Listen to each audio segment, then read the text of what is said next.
Há algumas semanas atrás a gente teve o lançamento do último episódio da primeira temporada de X-Men 97, que é uma continuação do desenho antigo dos X-Men que com certeza eu nunca vou assistir, independente do que você me diga. Nesse vídeo aqui eu irei falar da minha experiência assistindo X-Men 97 e com isso também vou tentar te convencer a assistir essa animação. Isso, claro, caso você não tenha assistido a animação. Essa série, como eu já havia dito, é uma continuação da animação antiga dos X-Men. Ou seja, a história do desenho se passa depois dos eventos da animação antiga. E aparentemente nesse tal desenho antigo, o professor Xavier morreu. E eu digo aparentemente porque eu não tenho a certeza de merda nenhuma que eu estou a falar nesse exato momento.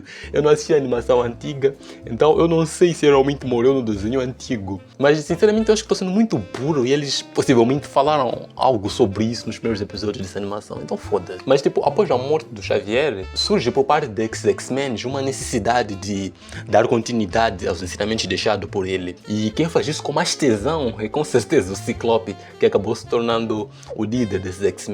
Mesmo que o Logan demonstre claramente que não concorda muito com isso. Além do Logan, esses X-Men são formados por todos aqueles niggas lá que você já conhece, como a Tempestade, a Fera, o Noturno, a Jean Grey e a Jubileu. Sim, Jubileu. Sinceramente eu não sei como ninguém achei engraçado esse nome. Tipo, quando eu ouvi tipo, na dublagem, as pessoas chamando ela de Jubileu, eu achei que isso tipo, fosse uma cena da dublagem brasileira, mas tipo, o nome dela realmente é Jubileu.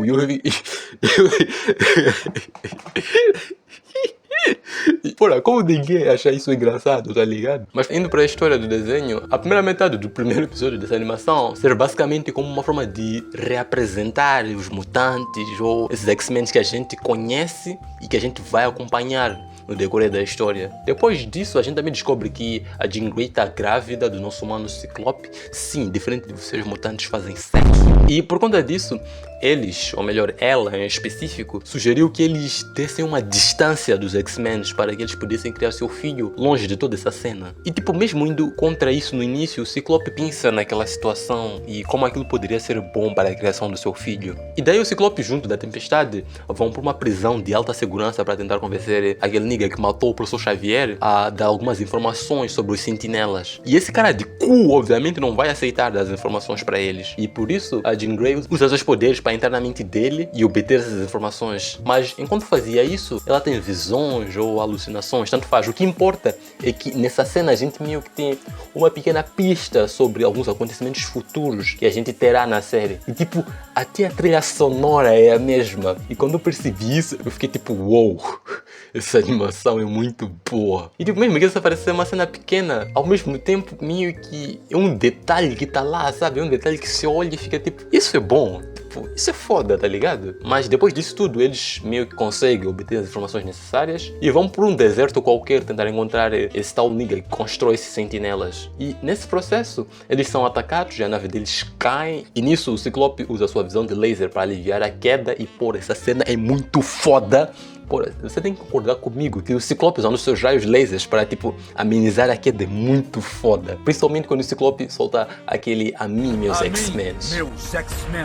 E tipo, nesse momento até tua pipa fica molhada, tá ligado? E após uma luta eles conseguem prender aquele nigga lá que constrói esses sentinelas. E após isso o Ciclope nos lembra que mesmo ele sendo o líder dos X-Men, ele ainda continua sendo uma pessoa. E pessoas estão sujeitas a falhas. Então ele meio que lembra a equipe que mesmo ele sendo meio rigoroso às vezes com os ensinamentos do Xavier, ele ainda continua sendo uma pessoa. Uma equipe não é só constituída de um líder, mas sim de todas aquelas pessoas que estão lá. E essas pessoas precisam de uma das outras para se apoiarem. E tipo, nesse momento meio que a gente nota um pequeno desenvolvimento de personagem vindo do Ciclope. Porque tipo, ele percebe que ele está tentando viver tanto na base dos ensinamentos deixados pelo Xavier, ele não está deixando que a equipe se divirta, tá ligado? Mas meio que, na verdade, todos os X-Men, querendo ou não, vivem na base dos ensinamentos deixados pelo Xavier até um certo ponto. Tipo, até o próprio Magneto, querendo ou não vive totalmente na base dos ensinamentos, mas ele meio que tenta seguir, mas da sua forma, tá ligado? Não seguindo 100%. E falando em Magneto,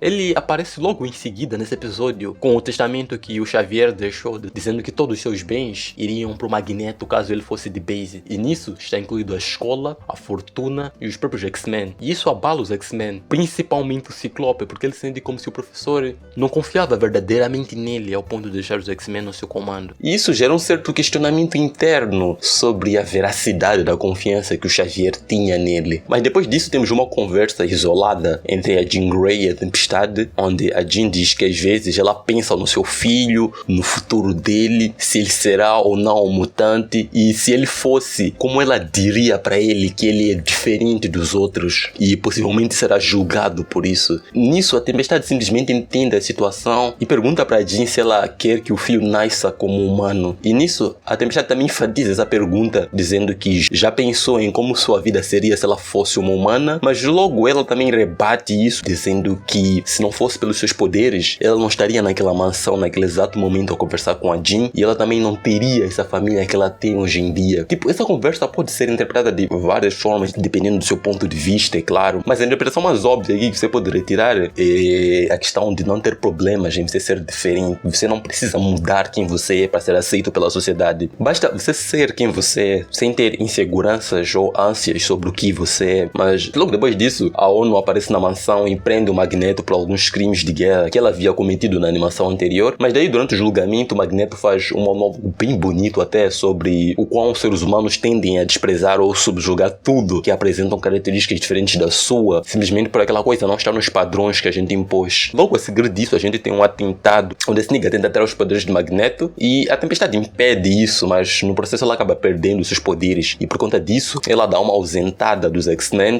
para tentar aprender a viver como humana e focar nela mesma. Mas daí algo estranho acontece, porque tipo, enquanto a equipe conversava ou discutia sobre a volta da Tempestade, a campanha toca e aparece uma outra Jean Grey. A Jean Grey já estava na sala com a equipe discutindo sobre isso, mas tipo, do nada aparece uma outra Jean Grey batendo a porta. E tipo, se você ficou confuso com isso, imagina como o Ciclope ficou. E tipo, é literalmente assim que termina o episódio 2 de X-Men 97.